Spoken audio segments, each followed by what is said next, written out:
Selamat pagi adik-adik. Apa kabar hari ini? Baik dan luar biasa. Sekarang Pak Guru mau mengajari kalian. Kalau Guru mau berubah, kita sepakat ya?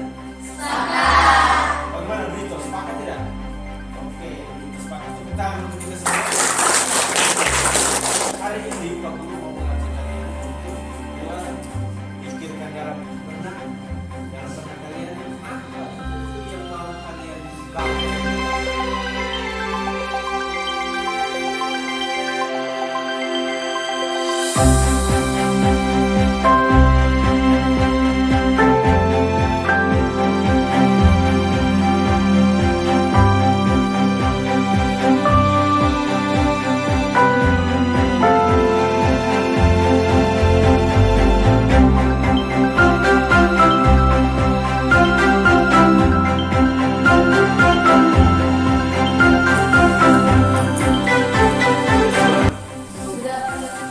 Oke, kita mulai dari yang pertama. Kelas yang rapi. Oke, kita taruh yang pertama. Kelas yang rukun. Kalau yang pertama ini kita taruh nomor 1. Kelas yang rapi. Kedua, saling menghormati.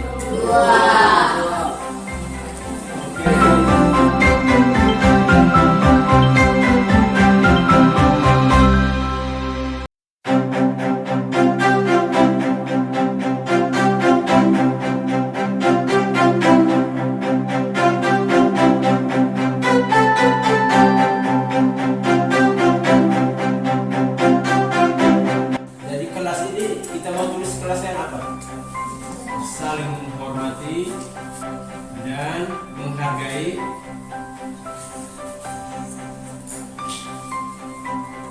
satu sama lain. Oke, tepuk tangan untuk kita semua. Menjaga Kebersihan. di dalam dan Luar kelas. luar kelas. Terus ada lanjutan poin 3. Ada poin 3 ini ada 2. Kerapian selain kebersihan, menjaga kerapian kelas dan berpakaian. Pakaian harus selalu rapi.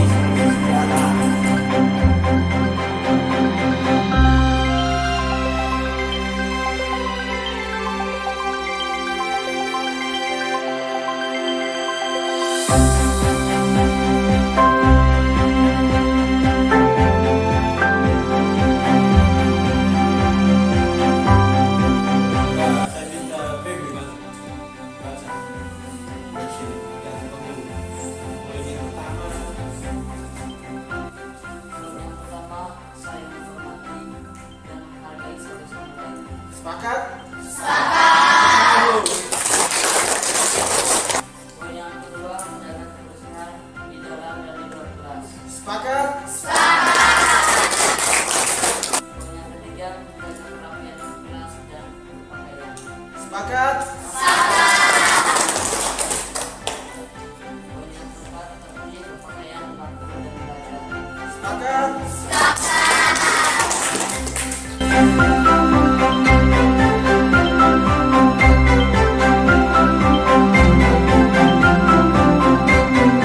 Selamat siang Bapak Guru, yang saya hormati Ibu Kepala Sekolah, Bapak Wakil, dan yang saya hormati rekan-rekan guru SMP Negeri 6 SSA tentang budaya positif. apa itu budaya positif dan bagaimana langkah-langkah untuk membagi budaya positif di lingkungan sekolah kita, dan apa fungsi dari budaya positif itu sendiri. Baik, yang pertama kita mau kenal dulu apa itu budaya positif. Di sini kami mau berbagi tentang apa itu tujuan dari budaya yang dimaksud, yaitu budaya positif. Ketika kita melakukan kebiasaan-kebiasaan baik, maka akan muncul yang namanya budaya positif. Apa itu budaya positif? Budaya positif adalah sebuah nilai kebajikan yang menjadi keyakinan dan pada akhirnya menjadi karakter atau ciri khas dari sebuah komunitas atau lembaga. Contoh-contoh budaya positif mungkin yang sering kita lakukan di sekolah. Yang pertama, jujur, disiplin, tanggung jawab, toleransi, taat pada guru. Menurut Ki Hajar Dewantara, guru adalah pamong. Artinya guru itu menjaga, memberi, teladan, membina dan mendidik anak dengan penuh kasih sayang. Sebagai guru dituntut atau diajar untuk menjadi teladan.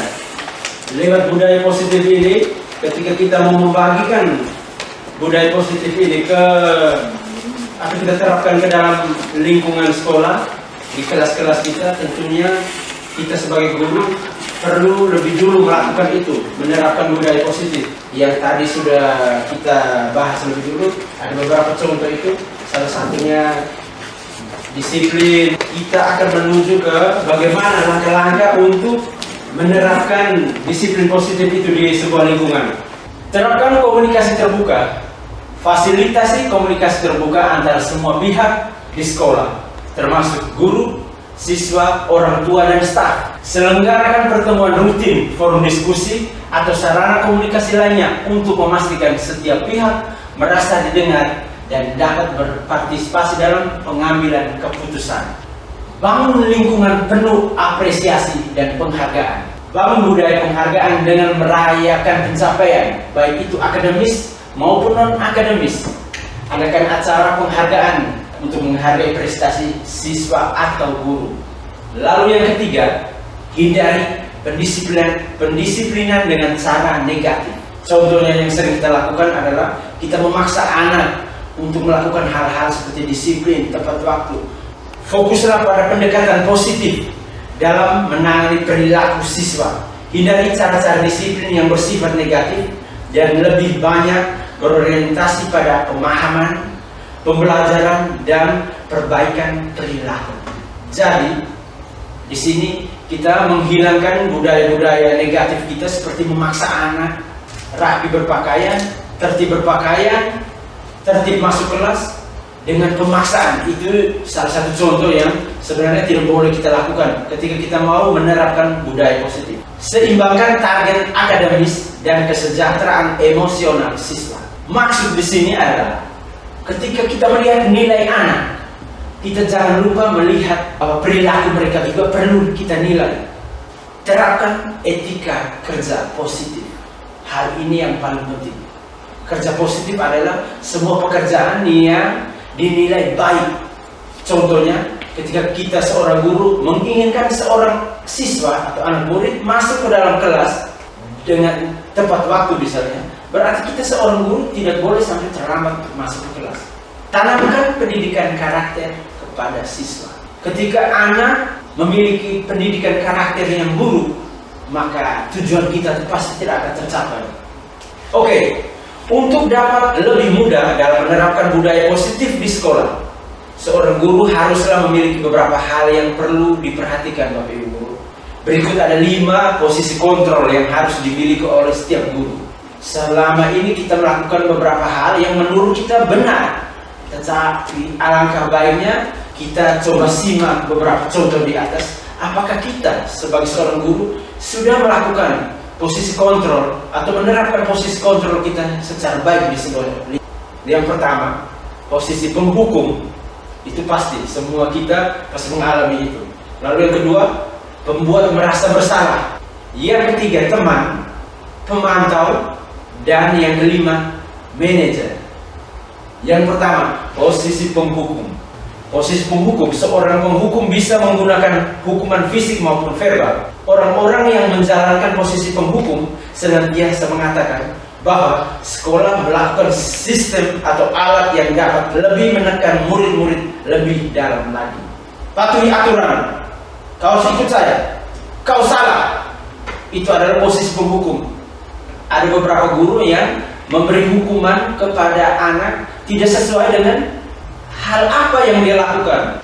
Guru itu selalu merasa dia benar. Yang kedua, pembuat merasa bersalah. Pada posisi ini, biasanya guru akan bersuara lebih lembut.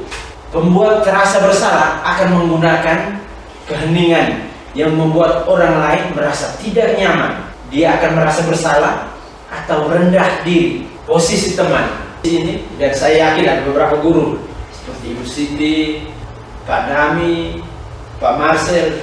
Guru pada posisi ini tidak akan menyakiti murid, namun akan tetap berupaya mengontrol murid melalui persuasi.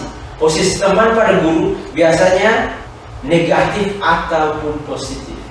Baik, posisi kontrol sebagai seorang teman ini sangat tidak dianjurkan juga di dalam sebuah lembaga, karena ada hal negatif juga yang akan terjadi. Anak akan bergantung pada guru itu, dan kemungkinan anak tidak akan mengikuti guru-guru lain. Dia akan cenderung mengikuti atau patuh pada guru-guru tertentu saja. Yang berikut, posisi kontrol sebagai pemantau, berarti mengawasi. Pada saat kita mengawasi, kita bertanggung jawab atas perilaku orang-orang yang kita awasi. Posisi pemantau berdasarkan pada peraturan-peraturan dan konsekuensi. Peraturannya apa? Kamu tahu peraturannya? Kamu tahu aturannya? Kalau mau keluar kelas harus buat apa? Aturannya. Kalau masuk kelas harus apa? Atau posisi kontrol yang baik oleh seorang guru adalah posisi manajer. Mengapa? Kita lihat alasannya. Manajer adalah posisi di mana guru berbuat sesuatu bersama dengan murid, mempersilahkan murid mempertanggungjawabkan perilakunya, mendukung murid agar dapat menemukan solusi atas permasalahannya sendiri. Seorang manajer telah memiliki keterampilan di posisi teman maupun pemantau, dan dengan demikian bisa jadi di waktu-waktu tertentu kembali kepada kedua posisi tersebut bila diperlukan. Kita masuk ke materi yang berikut adalah segitiga restitusi.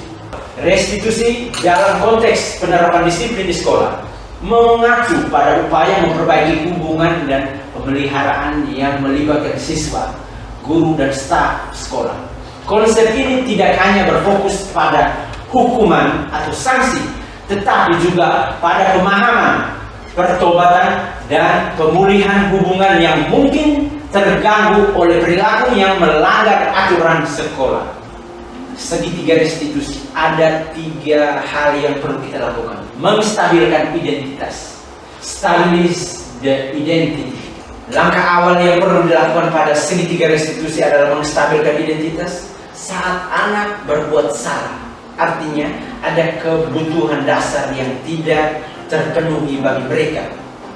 Langkah ini bertujuan untuk mengubah orang yang gagal karena berbuat kesalahan menjadi orang yang sukses. Saat dalam kondisi emosional, otak tidak akan mampu berpikir rasional. Pada tahap inilah guru berupaya menstabilkan identitas anak.